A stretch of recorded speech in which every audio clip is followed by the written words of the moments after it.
आज मेरी तबीयत बहुत ज़्यादा ख़राब हो गई थी तो मेरे को जाना था दवाई लेने के लिए। दवाई की वजह मैं आ जाता हूँ अपने दोस्त के साथ गोलगप्पे खाने के लिए, तो फटाफट यहाँ से गोलगप्पे खाते आगे मिनी ब्लॉग में बने।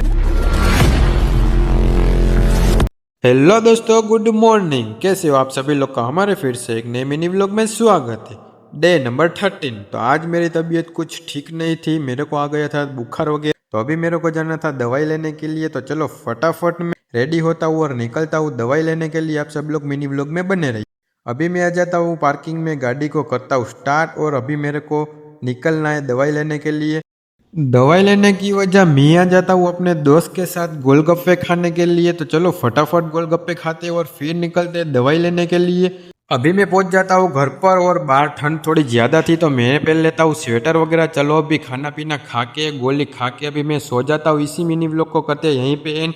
मिनी व्लॉग में पसंद आया हो तो लाइक करे, फॉलो करे, अपने भाई को सपोर्ट करते रहिए।